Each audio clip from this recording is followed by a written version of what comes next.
এই মিছিল আমার নেতৃত্বে না, আমার নেতা কর্মীদের নেতৃত্বে। তারা আমাকে নিয়ে মিছিল করছেন। আমার প্রতি তাদের যে ভালোবাসা, আস্থা, বিগত 17 বছর স্বৈরাচার বিরোধী আন্দোলনে তাদের সঙ্গে আমি সবসময় ছিলাম, সুখে দুঃখে সবসময় আমি তাদের জন্য করেছি।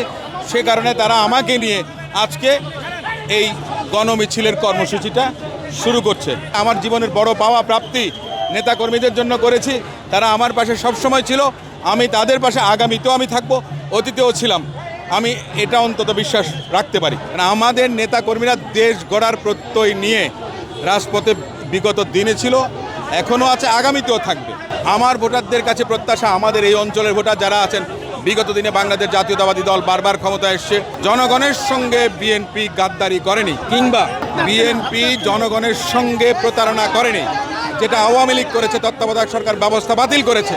একমাত্র স্মার্ট সিটি বসুন্ধরা, আধুনিকতায় এক ধাপ এগিয়ে। বিএনপির জোটে 2/3 আসন ছিল সংসদে, বিএনপি তত্ত্বাবধায়ক সরকার ব্যবস্থা বাতিল করেনি। অতএব বিএনপি জনগণের ওয়াদা পালনে, ওয়াদা পূরণে, জনগণের প্রত্যাশা পূরণে সবসময় সচেষ্ট ছিল, আগামীতেও থাকবে। সেই জন্য বিএনপিকেই যেন আগামীতে বেছে নেয়। এবং তরুণ প্রজন্মের কাছে আমি বলি যে তরুণ প্রজন্মের প্রথম ভোট ধানের শীষের পক্ষেও।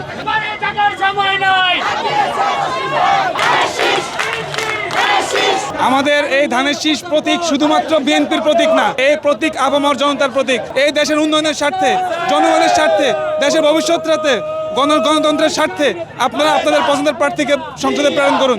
আমাদের জনগণের কাছে মেসেজ হচ্ছে, আগামীতে বাংলাদেশ জাতীয়তাবাদী দল বিএনপি যদি সরকার গঠন করে, তারেক রহমানের 31 দফার ভিত্তিতে আগামীতে রাষ্ট্র গঠন হবে ইনশাল্লাহ। এবং ব্যারিস্টার নাসিরউদ্দিন আহমেদ অসীমকে ইনশাল্লাহ দায়িত্ব দিবেন।